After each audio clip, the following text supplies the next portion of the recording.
आज अपने देखते हैं 8th क्लास का topic inverse and direct proportion. Inverse और डायरेक्ट प्रोपोर्शन होता क्या है? सबसे पहले अपने देखते हैं डायरेक्ट प्रोपोर्शन। डायरेक्ट प्रोपोर्शन क्या है आपके पास? देखो क्या है कि अगर अपने इसको दो क्वांटिटी लेते हैं, जैसे मैंने कहा एक लिया मैंने टाइम और एक लिया मैंने डिस्टेंस। मैंने कहा आप 10 मिनट में 1 किलोमीटर चलते हैं, ठीक है। 20 मिनट में 2 किलोमीटर चलते हैं, 30 मिनट में 3 किलोमीटर चलते हैं, 40 मिनट में आप 4 किलोमीटर चलते हैं। क्योंकि जैसे टाइम बढ़ेगा वैसे डिस्टेंस बढ़ेगी, मतलब ये चीज बढ़ेगी तो ये चीज भी बढ़ रही है, ये एक साथ बढ़ रहा है। या आप शॉप पे गए, कहीं गए आपने, आपको उसने बोला एक पेंसिल है और यहां पे इसकी कॉस्ट है, एक पेंसिल 5 रुपए की है तो 2 पेंसिल 10 रुपए की, 3 पेंसिल 15 रुपए की, 4 पेंसिल 20 रुपए की। तो क्या हो रहा है, पेंसिल की क्वांटिटी बढ़ रही है तो कॉस्ट भी क्या हो रही है, बढ़ रही है आपके पास। मैंने कहा यहां पे वर्कर है कुछ और ये यहां पे क्या कर रहे हैं, ये लेबर ले ली और ये मैंने ले लिया वर्क। एक वर्कर या वर्कर लेबर छोड़ो, आपके पास नॉर्मल सी बात है कि अगर कोई एक क्वांटिटी बढ़ती है और दूसरी क्वांटिटी भी उसके साथ साथ बढ़ रही है तो इसे आप क्या दोगे, डायरेक्ट प्रोपोर्शन, ठीक है। मैंने यहां पे कहा पेंसिल की क्वांटिटी बढ़ रही है तो उसकी कॉस्ट भी क्या होगी, बढ़ेगी। अब इसको एक और चीज से देख सकते हैं, देखो यहां पे इसे मैं लेता हूं x और इसे ले लेता हूं मैं y। तो x अपॉन y कितना है, तो 10 अपॉन 1 कितना आया, 10। अभी x कितना हो गया 20, y कितना हो गया 2, कितना आया 10। नेक्स्ट में x कितना हो गया 30, y कितना हो गया 3, कितना आया 10।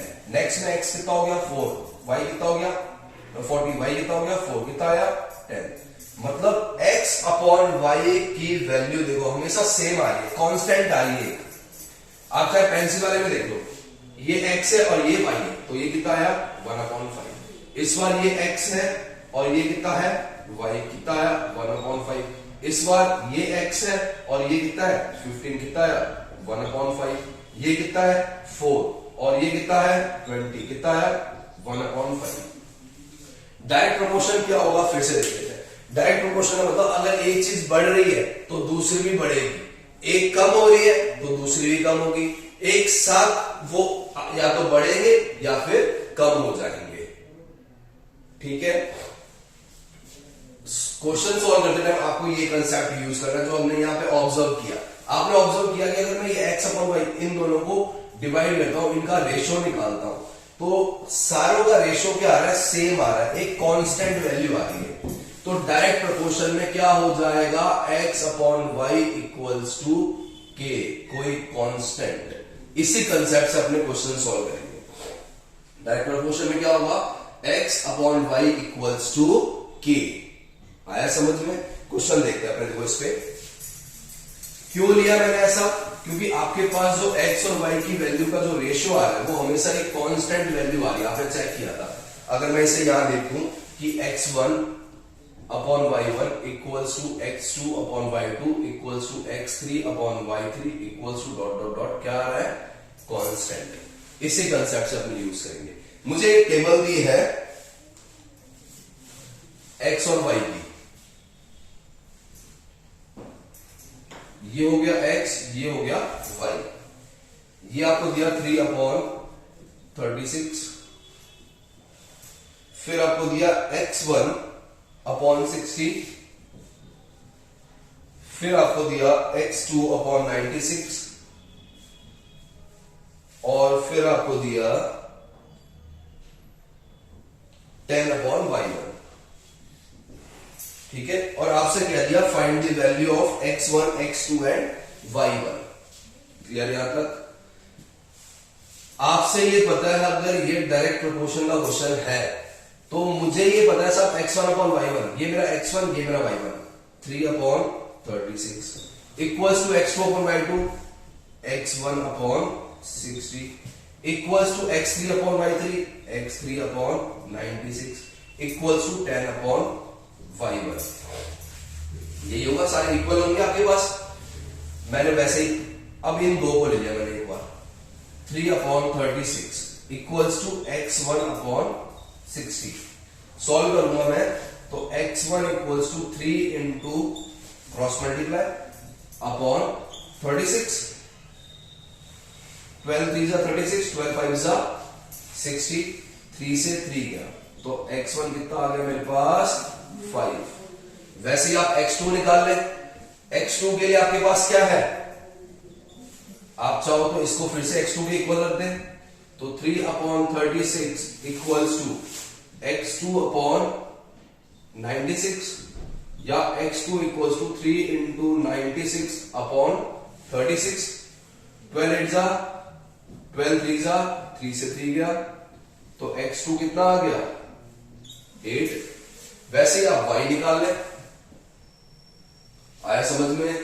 कोई भी अननोन आपको दे दे बट आपको ये लॉजिक ये कंसेप्ट पता है तो आप आराम से सॉल्व कर लेंगे। आपको इतना सा दिमाग रखना है, अगर में रखना है कि अगर डायरेक्ट प्रोपोर्शन का क्वेश्चन आता है तो उसमें x1 upon y1 equals to x2 upon y2 equals to क्या होगा, कांस्टेंट होगा। अब जैसे मेरे को एक क्वेश्चन दिया, ये तो नॉर्मल टेबल वाला क्वेश्चन हो गया। अब अपने वर्ड प्रॉब्लम लेते हैं। वर्ड प्रॉब्लम में आपको क्या दिए कि a car covers 432 kilometre in 36 litre. तो एक तरफ तो दे दिया लीटर और एक तरफ दे दिया kilometre. A car covers 432 kilometre in 36 litre. 36 litre में कितना जा रही है 432 kilometre. How much distance would it cover in 25 litre. ये नहीं पता आपको। क्वेश्चन समझ ले फिर से।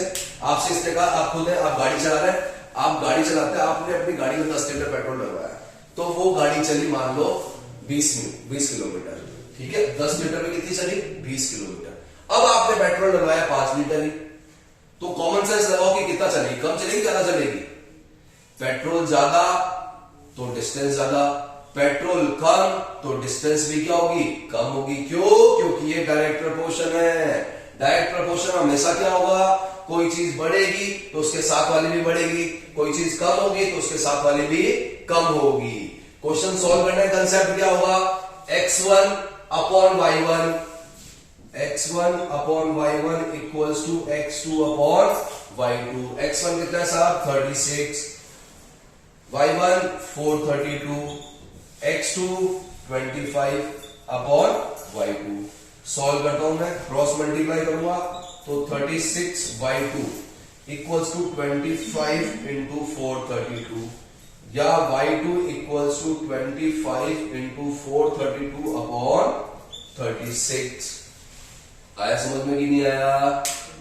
अगर मैं सॉल्व करूं उसको तो ये सपोज 6 से चला गया 7 टाइम्स, 2 टाइम्स 6 से 6 से ये कितनी बार जा रहा है 12। मल्टीप्लाई कर दो, y2 आपके पास कितना आ जाएगा 25 टाइम्स 250, ये आ गया 300 किलोमीटर। आपसे मैंने कहा था लीटर पेट्रोल ज्यादा तो गाड़ी ज्यादा चलेगी, पेट्रोल आपने कम किया तो गाड़ी कम चलेगी। अब कितनी चली 300 किलोमीटर चली है। आया समझ में कि नहीं आया? आपको बस एक ही कंसेप्ट याद रखना है डायरेक्ट प्रोपोर्शन में कि x1 upon y1 equals to क्या होगा x2 अपॉन y2। डाउट कोई? एक क्वेश्चन और देखते हैं।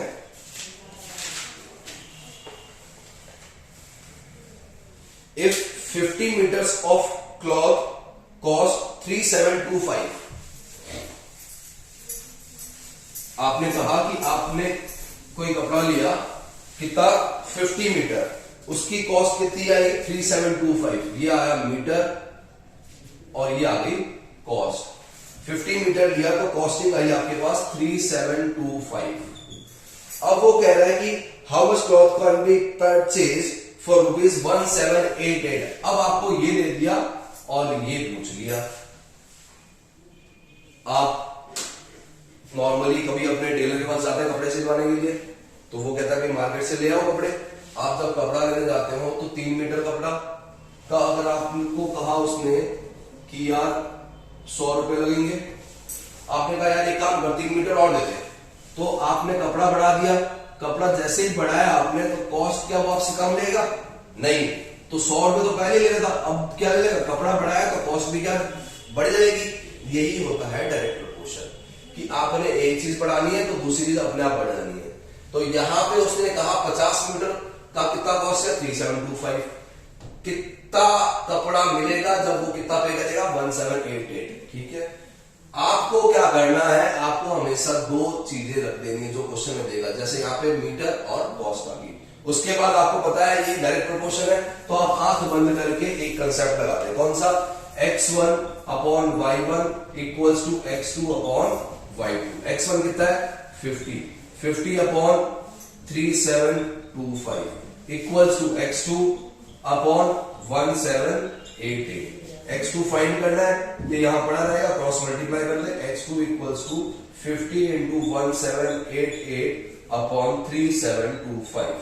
सॉल्व कर ले, आपके पास x2 की वैल्यू आ जाएगी। तो ये था डायरेक्ट प्रोपोर्शन। ठीक है, डायरेक्ट प्रोपोर्शन में हमेशा जो भी क्वांटिटी होगी वो एक साथ बढ़ेगी या तो फिर एक साथ कम हो जाएगी। डायरेक्ट प्रोपोर्शन कंसेप्ट क्या याद रखना आपको कि x1 upon x2 equals to y1 upon y2 होगा। ठीक है, बाकी देखते हैं।